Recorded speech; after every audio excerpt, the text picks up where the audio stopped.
You're listening to GotTechED the Podcast with your hosts, Eric Geis and Nick Johnson.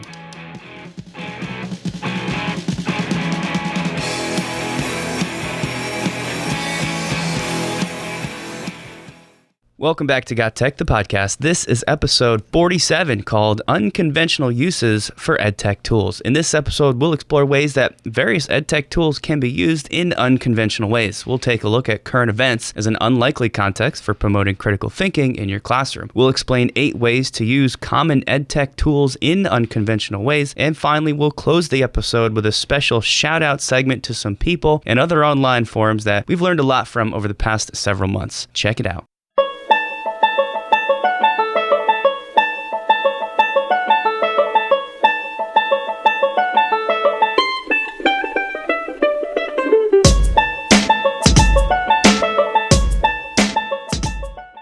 So this morning I woke up and I put my pants on just like I do every single day, and I get ready for work, but I just feel like I'm in a goofy mood for the recording day of episode number 47. I think part of it's the temperature. It's like this crazy winter blast that's kind of rushing through here in early November, and it's just kind of throwing me off. I don't know if that's your problem, but it's like freezing cold outside. I feel like it's not supposed to be that cold yet, but it is. It does kind of have a weird vibe. I think we've been blessed with warmer weather over the last 2 years, and we only get these little pockets of cold weather, and I mean it's minimal. But today, I don't know. There's just something about it. I woke up. I didn't really get a great night's sleep. Kids were up here and there. I was rocking my middle one for at least 2 hours during the night. But I feel energized. I feel like I kind of have pixie sticks that went straight into my veins. That's kind of how it feels. Like I'm ready to go. I mean, yeah, that's one of the, I guess, the cold is not fun. And I know some people, my wife really hates it when it's this cold, but it does kind of give you a little bit of a kickstart in the morning. You go outside, that crazy fresh air. So I don't know, maybe that's what you're feeling today. I'm excited because we're coming up on episode 50, which I think is really cool. Yeah, I mean, we're 3 away. And a year and a half ago, I would have never thought we got this far. I mean, we've been pretty consistent, pumping out episodes every 2 weeks. And, we're seeing some of our followers, our listeners on Twitter post good things about us. And we appreciate that very much. But I think, we could get into today's episode, which is going to be really a twofold episode. One is taking current events and using them for a different purpose. And the other part of this episode is taking EdTech tools and using them for different reasons other than what they were intended for. Right. When I like this because it's all sort of under this umbrella theme of sort of unintended ways to use things in the classroom. We're going to start off talking a little bit about current events and how that can play a role in your classrooms. I don't know if you would necessarily think that can have such an educational value. And the same thing with some of the EdTech tools we're going to bring up later. So hopefully we can nicely fit all this stuff under the same umbrella and give you guys some useful things.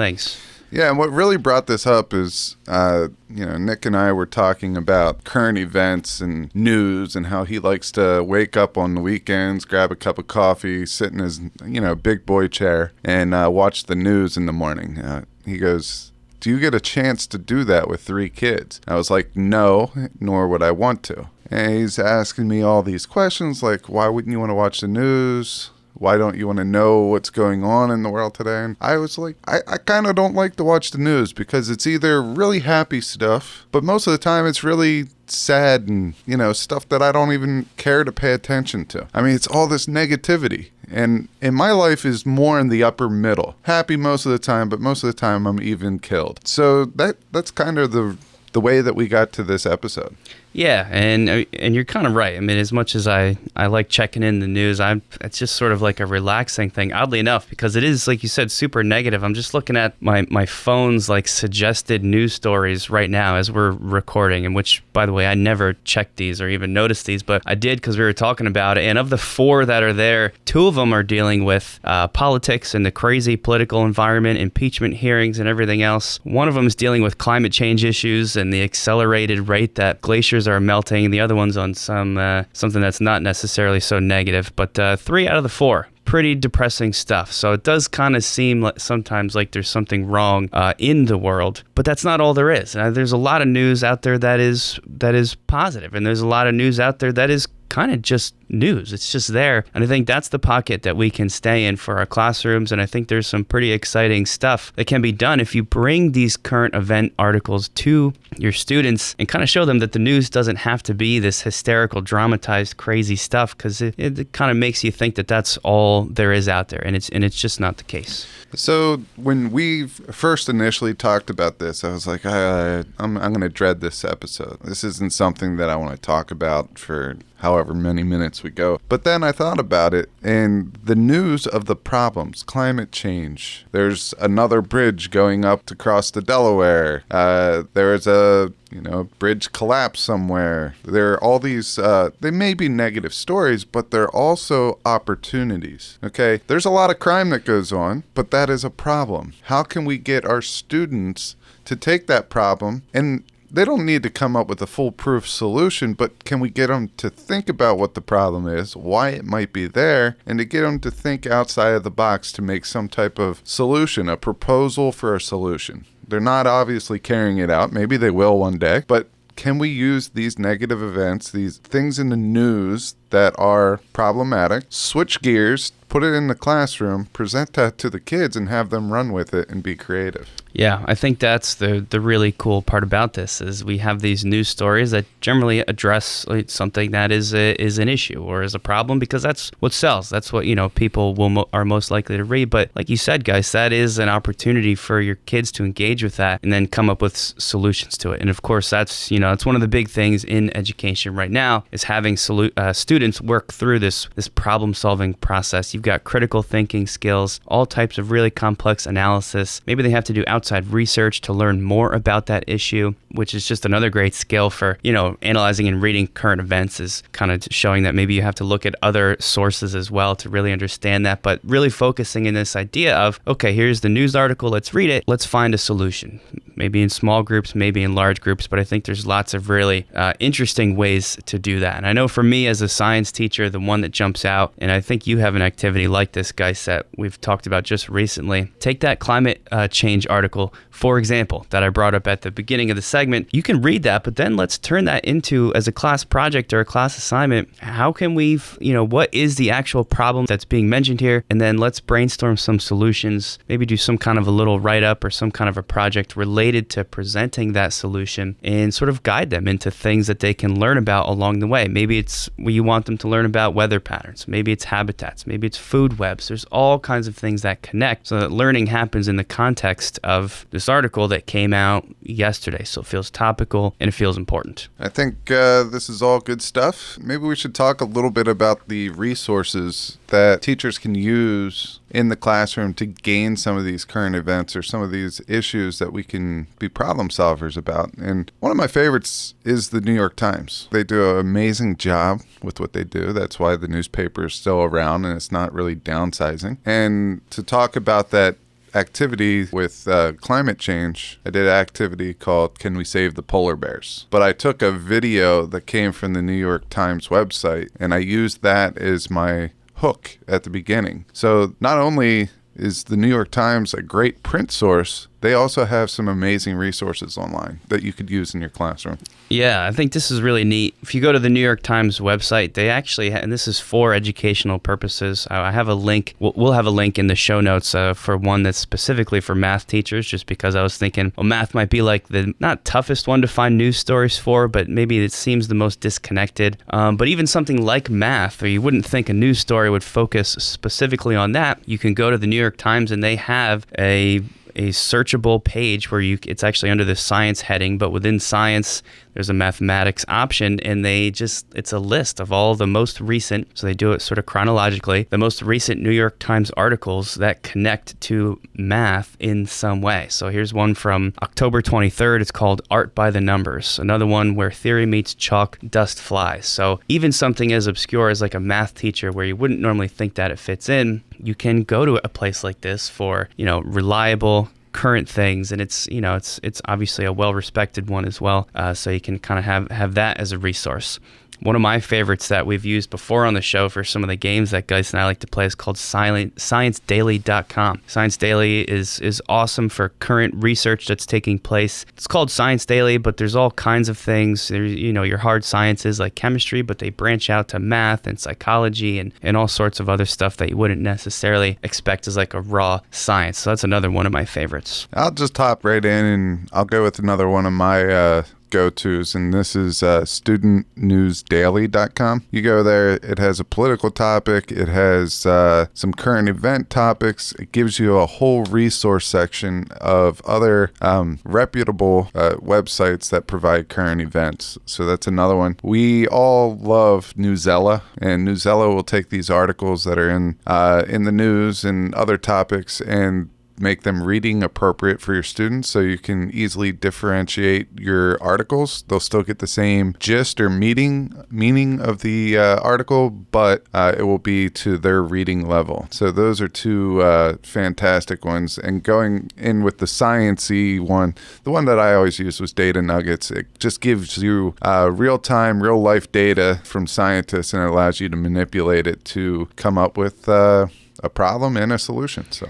Another good one that I like is called Newseum, and newseum.org is kind of like a separate website. You can check it out, but Newseum has a specific education page. It's Newseum.ed, Newseum.ed. That link is also in the show notes, and it's like the resource for teachers trying to bring current events into the classroom. They have articles, but they have lesson plans built around each article with discussion topics and worksheets and everything kind of pre-made. So in like a true sense, this is should be your resource that is specifically guided for current events and journalism and analyzing news stories and how to do that. I'm going to throw two out there specifically made for kids. Time Magazine has a website called Time for Kids, similar to the New York Times thing I mentioned earlier. It's Time Magazine articles, but specifically for kids. Some of them are even written by kids. They kind of try to promote journalism, so you can check out some stuff there. And there's a lot of sites that do a similar thing. A different one I found is called tweentribune.com. It kind of does the same stuff. It just brings these articles specifically for students.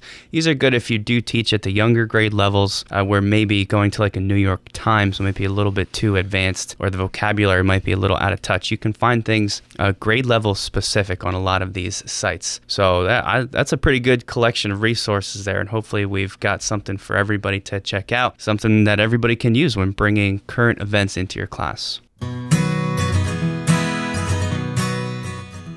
You can follow GotTechED outside the podcast at gottech.com or on Twitter at WeGotTechED.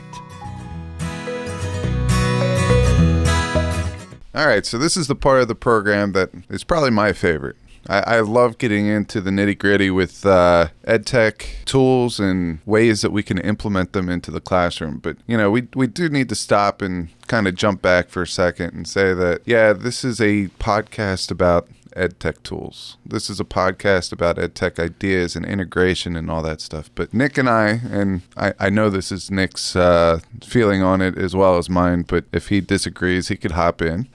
We want to throw it out there that EdTech, in our eyes, is only beneficial if it's going to enhance the lesson. And if it's not going to enhance the lesson, we got to take a step back and really figure out why we're using this piece of EdTech. Yep, it's true. And I think you're going to see that evident in these different unintended uses of EdTech that we've put together, because really that's what all of these things do. These are activities that would literally not be possible any other way unless you were using the EdTech in this manner. And even though a version of it might be possible without the technology component, I don't think it's as engaging. And I think these really kind of bring it to the next level, and that's the kind of stuff we want to focus on. And I didn't realize until we kind of made this list, but I think this is what excites me the most, and what this when you can use a piece of technology in a creative way that is different than what it's intended for, I think it's just energizing to me. And I think you're kind of the same way. When we come up with something like, oh, you could use a Google Doc for this, it's not just for writing an essay on your Chromebook and turning it in. There's all kinds of really creative uses for that. So that's the theme we're kind of going with here, tying in this idea of bringing in, a news story to your class that you might not expect.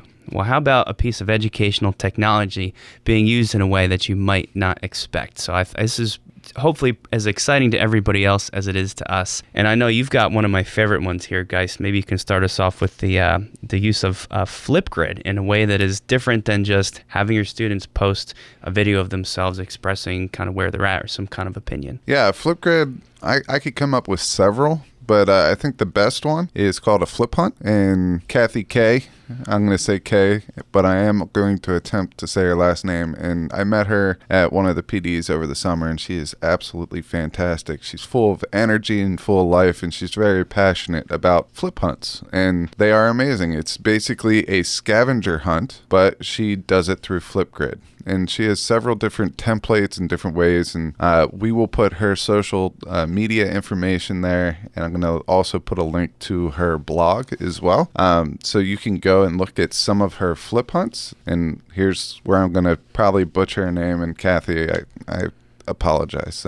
Kathi Kersznowski. I think that's pretty close. Sounded but we'll good. see. But she was amazing. She went over some Flipgrid tips, tricks, updates during this professional development, but she showed me the flip hunt, and I think that would be very, very fun for the students, and I could see how it could be content driven, so I'm all about this one. But just sticking along with the Flipgrid, basically this idea of flip hunts really sparked another idea in me, and I want to make a murder mystery using Flipgrid. All right, so I'm going to have several of our teachers here at the school play our characters, and they're going to have to record their alibis. And then each kid or group of kids in the class, they're going to play our detectives. And if they want to ask any follow-up questions, they can do so. And then our teachers can answer those questions while staying close to the script that we give them at the beginning. So that's going to be our murder mystery. And then at the end, we'll actually have, after they try to come up with the method that of the murder or of the crime that was committed, we'll actually have a revealing of what actually happened, which is going to be so far-fetched that no one's going to get it. So Yeah, I really like that murder mystery idea. The more I hear you talk about it, I'm extra excited to kind of get that one going. I'm going to sort of build off the first one you brought up, which is the scavenger hunt theme. I love these things, and it's always such a good time for your students, and that kind of transfers over to me as well. It's just enjoyable. It's fun. You can use Flipgrid for a scavenger hunt called a flip hunt. You can also I don't know if it's a simpler version, maybe it might be a little bit more work, but we talk about QR codes a lot. Normally you just think about a QR code as you scan the little code with your phone and it takes you somewhere to a website that you want people to see in your classroom. Maybe it goes to, I don't know, an answer key for your students to check their work. You can also use QR codes to make a scavenger hunt. The clues themselves are the QR codes. You start the students with, maybe they all start on the same QR. They scan it. As they scan it, it takes them to some kind of a question or a challenge or a puzzle to solve. The result of that puzzle brings them to a location. You could do this physically, where they actually maybe go to that location if you've got approval to send them around the school or maybe even outside. But they go there for the next QR code, and that's the next clue that gives them the next puzzle that takes them to the next QR code. It's just kind of a fun, unique way to kind of introduce these clues from stage to stage. So a lot of our kids, students, can't sit down for long periods of time and keep focused. This is a great way. Both of these, the flip hunts, the murder mystery, because they're going to be moving around and doing stuff, and also your QR code scavenger hunt, they're all wonderful ways to get your students up and moving. And that is in itself is going to help the learning process, but it's also gamifying the classroom. It's gamifying the lesson, and that is another motivational factor. So as you keep piling on these motivational factors, that's going to enhance the lesson in itself. I want to bring up another way to use QRs. I just thought of it as you were talking. I don't know if you even remember this, but we developed like an amazing race game. We've talked about it before on the show, which just has a bunch of stages that the kids kind of play, modeled after the Amazing Race. Well, one of those challenges was just a series of 10 questions, like a simple worksheet. They were chemistry questions because it was for my chem class, but as simple things. You could do this with any worksheet ever where there's like a really base level fill in the blank style question. Well, the way we did it was, rather than them just filling in the blank and it's either right or wrong, they filled in the blank to the question after they did some research to find the answer. But then around the room, we hung up there must be 30 to 40 different QR codes. And beneath each QR code was a word, and these words are possible answers to the questions. So let's say the answer to one of the questions was Ernest Rutherford. He's like a historical chemist. Well, they could go around the room, and there's a QR code with Ernest Rutherford's name, but there's another QR code with J.J. Thomson's name. Another QR code with Niels Bohr.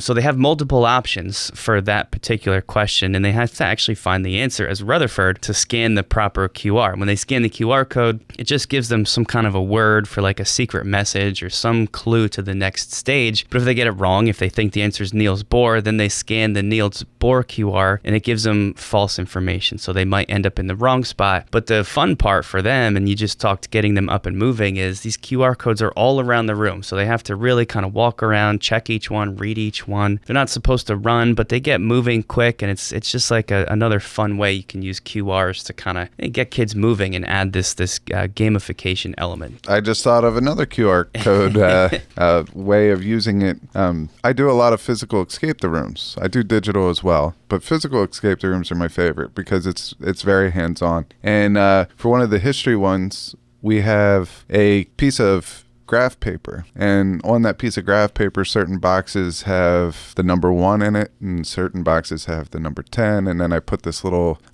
gradient key out there where 1 is completely white or blank and 10 is black. So after they look at it for a little bit, they realize that they have to shade in all the number 10s, and that turns into a QR code, which takes them to whatever puzzle that they need to get to. So sometimes I do little puzzles in order for them to get the clue. They have to kind of earn it. This was one of those that I did. It gave them, they had to put 9 different famous people from World War I and World War II in the correct sequence to get a formula. And then that formula gave them the passcode. So you could also trace the QR code onto a piece of graph paper if you really want to get creative with that. So yeah, I love that idea. There's just so many. We could have done a whole QR code episode. We probably just ruined it because we did it in this segment. But you get the idea. They're really fun to play around with. Endless possibilities. I'm going to click over to kind of an easier one to understand and to kind of maybe get started with, and that is Google Sheets. You think of Google Sheets maybe just for the spreadsheet and entering data and graphing and everything else. Totally great for that. However, you can also use Google Sheets with something called conditional formatting, almost as a way for your students to self-assess or self-check as they're working through. The way it works is within a particular cell of the spreadsheet, you can set the formatting so that the cell will change color based on whatever is typed into that cell. So if the answer is 12.2, if the student or if anybody types in 12.2, it changes green. Green means they got it correct. And if they don't type in the exact right answer, it doesn't change color, or it changes to a different color if it's wrong. You can also do this lots of different ways. Google Forms is the obvious one, but I just think it's kind of cool that a Google Sheet could be used to do the same thing. And because you can set the colors to be different colors, maybe this sort of enhances some of the creativity, or maybe sparks something that you could use the different colors that it changes, maybe for some kind of a code element to bring in some sort of gamification where they have to get the correct series of colors to unlock something else or to find something else. So I like Google Sheets for this conditional formatting. So I'm going to go with Google Drawings. Google Drawings is one of my favorite Google apps out there. I do something called a red reveal. So back in the 3rd grade, I'm pretty sure it was the 3rd grade, we used to make red reveals using a piece of paper, a yellow, blue, and red colored pencil. So basically, you would make this secret passage. You'd write down the code in blue, all right, and then you would take the red colored pencil and you'd make slashes one way, slashes the other way, and then more slashes. Does it work for colorblind people? It does. Thank you.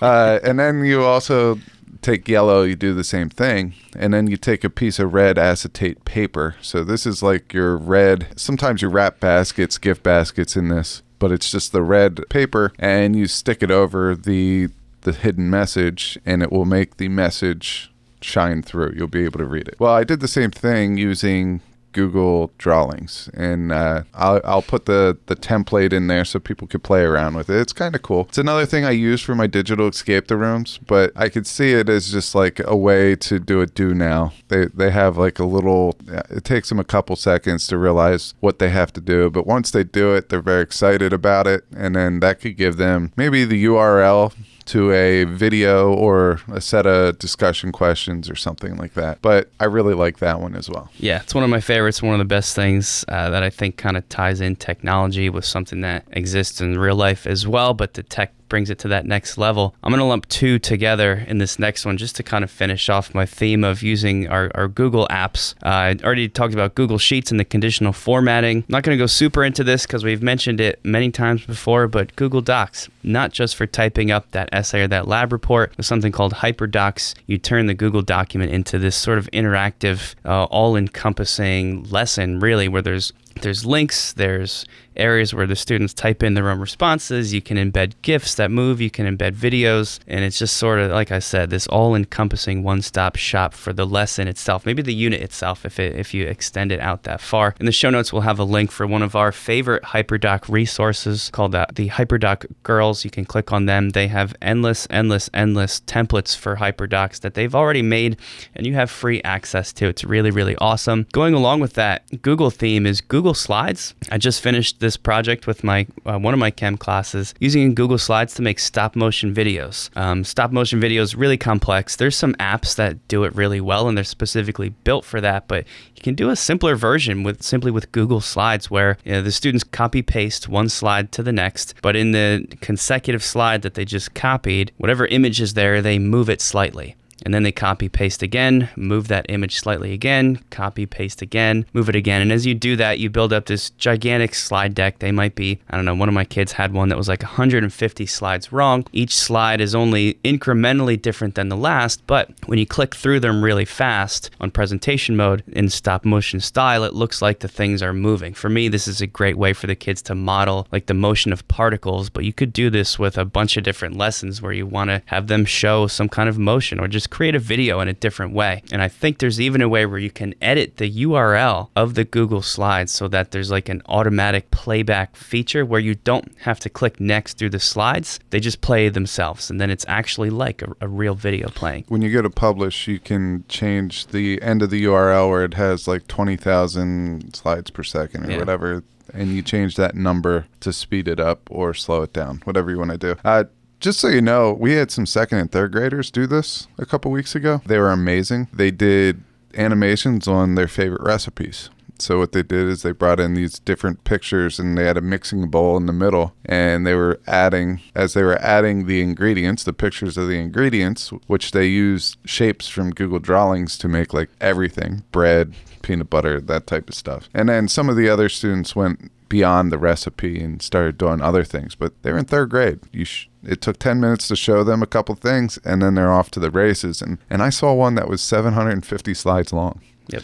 So it was pretty amazing. Let's wrap up this segment with one of our favorite EdTech tools that we do mention from time to time, and that is ClassroomQ. So ClassroomQ's intended use is to help students get their questions answered by teachers with a sense of communication between both. So if you have a student in your classroom, you're doing group projects, and sometimes the questioning from students is very long-winded and you need to spend some time there. Those students usually just raise their hand and they keep it raised and they're probably distracted by that. But if they could type into ClassroomQ's platform, they could type their name and their question and then hit submit, and then the teacher can post this Q up on the whiteboard or whatever you use to present to the classroom. They could do it on their phone. They could have it on their laptop if they're carrying that around. And then the student knows that you're going to get to them eventually, and they could continue working on what they can work on. Or better yet, other students can answer the question if they know the answer already, and there you go. Danielson rubric. You get 4s all day long. Beautiful. But I had a teacher that used ClassroomQ for a different purpose. She had 5 groups in her class, so she used the free version of ClassroomQ. She assigned each group a number or a letter or a team name or whatever it is, and that's what they put for the username. But she had this playlist of activities that was going to take them the whole week. But she wanted to know where they were every day. So once they finished one of the activities, they had to type their team name in, and then they put the number of the activity that they just completed. So at any point in time, the teacher could look up and say, okay, groups 1 through 3 on assignment 4. Group 4 is on assignment 1. Group 5 is on assignment 6. All right, so that gives the teacher some feedback. It also gives the students some feedback of where they should be, and it allows the teacher to go over to group 4 and be like, hey, why are you only on 1? Do you need help? Are you stuck?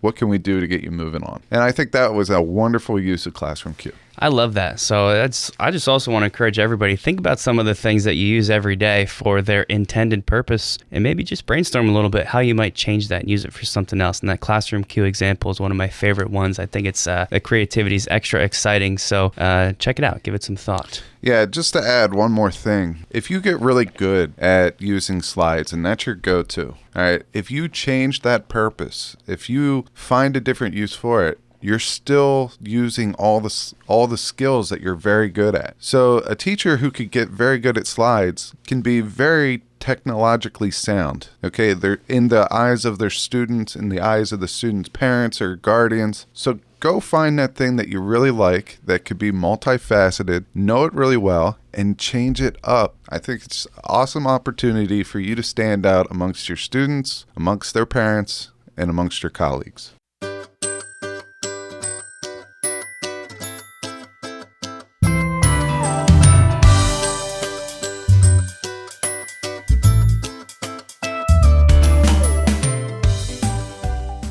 So we thought we'd close out the episode in a slightly different way this time, and that is just sort of acknowledging this educational technology world. It's such an exciting space. If you're listening to the show, you probably already know that, and you're involved with all the Twitter chats that go on. You're on Instagram and you're checking teacher hashtags and seeing what's out there, and it's so positive. And there's so many people, so many teachers, both active in education and outside of it for different organizations and corporations, and it's just exciting to be a part of. And I guess with Thanksgiving coming up relatively soon, it kind of got Geis and I thinking about this world that we're a part of, and about all of the support that you get every single day. It's unique in that there's so many different teacher websites and blogs and podcasts, but it's not a competitive market. Everybody is out there to help everybody else. We go on each other's podcasts, we blog about each other's pages, and I think that comes from just being educators in general. We're doing this, right, to help students learn, and I think that kind of extends to our colleagues as well. So we kind of just wanted to say thanks for all of the support that we've gotten from people in helping us build this show and our website and our blog and everything else it's led to. And we'd like to encourage that if you're a listener of any other podcast or if you're a reader of any blog, let those people know that you listen. Go just leave them a comment on a recent post, or reach out on Twitter. Throw a like or a rating on whatever their website or their post or whatever they've done, just to kind of give them that support and let them know that people are out there. You're listening. You're getting something out of it, even if it's just an email to kind of say that same thing. If you're a listener of ours or you've read a post on our blog and you've thought that about us, you could do the same for the GotTech podcast too. Whether it's subscribing, liking, rating us on iTunes would be awesome. We've recently also started putting all of our shows up on YouTube, so if you're a listener there, check it out. Give us a thumbs up, give us a nice comment, or even just reach out on social media, which a lot of people do. Kind of let us know what you like, what you don't like, some topics you maybe want to hear about. I think the interaction that we've gotten from doing all this is one of the coolest parts, because we've learned so many things, and then we try to just share that out with the larger audience. So thank you to all those people, and we kind of put together a list, right, guys, of some general shout outs we'd like to throw out there today. Yeah, absolutely. Over the last couple of weeks, we've I guess since the podcast day in September, International Podcast Day, we got some pretty cool opportunities that came our way, and we just wanted to say a quick thank you. And probably the most recent was Ray Hewart, part of the Teach Better team. She posted her 12 educational podcasts that she's recommending at the time. The Teach Better team just had their Teach Better conference, and I was so jealous that we weren't able to make it out there. It just was a scheduling conflict for us, but I heard a lot of great things. I was following the hashtag TeachBetter19. I can't wait for next year, because I'm going to definitely make it out there one way or another. If I have to, pay an Uber driver to take me out there or drive out there myself, I'm doing it. But we wanted to throw a shout out to Ray, because she's showed us a lot of support, as well as the Teach Better team. Yeah, thanks, Ray, and the Teach Better team. It's been really awesome. I'd like to throw a shout out to Anuj Agarwal. Anuj, if I'm saying your name wrong, I apologize, sir. Mr. Agarwal is from FeedSpot, not necessarily an educational blogger, but he did include us on a list of top 75 educational technology blogs and websites for educators in 2019. It's another one that we're excited to be a part of. Check out Anuj on Twitter. It's at Anuj_FeedSpot. He puts together, as part of FeedSpot, he just kind of puts together top lists of all the blogs and websites and podcasts within a large variety of spaces. And EdTech was just one of the recent ones. So thanks, Anuj. Next up, Jeff Bradbury. He's an amazing talent within the educational field. He has a lot of podcasts, and we mentioned some of them before, but he invited me on Ask the Tech Coach podcast, where we talked about the importance of tech coaches focusing on function and not on application. So we'll hyperlink the link to that podcast that I was on last week, as well as he reached out and just asked a whole bunch of podcasters and tech coaches their advice on how tech coaches can help teachers embrace technology integration challenges. And we sent over a couple of lines for that. So thanks for including us on that. And then finally, I've been a part of some Twitter chats, and I just want to throw two out there. These two, well, the one chat I'm on more regularly than any other chat, and the other one, I just liked the topic, and I went on social media, I went on Twitter, and I saw that it was happening, and I hopped in, and it was a great time. And that one was hashtag PD for you and me, and this was the October 26th Twitter chat, and I think it was hosted by at Special Techie, which will be in our show notes as well. Go over there. I thought the discussion for how to start podcasts in education, whether it's for yourself or your students, I thought that was an amazing topic, and we got a lot of great things out of it. And the other one, which, you know, I go there as much as I can. Sometimes it's right in the middle of putting the 3 kids down, but sometimes I get them to bed a little early so I could catch it, but usually I'm a little late to this one, but I catch up quickly, and that is Mastery Chat, and that's with the Teach Better team, and that is at 8 p.m. Eastern Time on Wednesdays. And one thing I like about the Mastery Chat is before the chat, they have whoever's guest hosting it, they interview them on Facebook Live, and then they also do a post-chat Facebook Live, not an interview, but just like a recap. So those are pretty amazing. So thanks everybody who's helped us out. Thanks everybody who will help us out. Thanks everybody who will help us out. And thanks to all our supporters. Remember to rate your favorite people online, or just let them know that you're a listener. And happy Thanksgiving, everybody.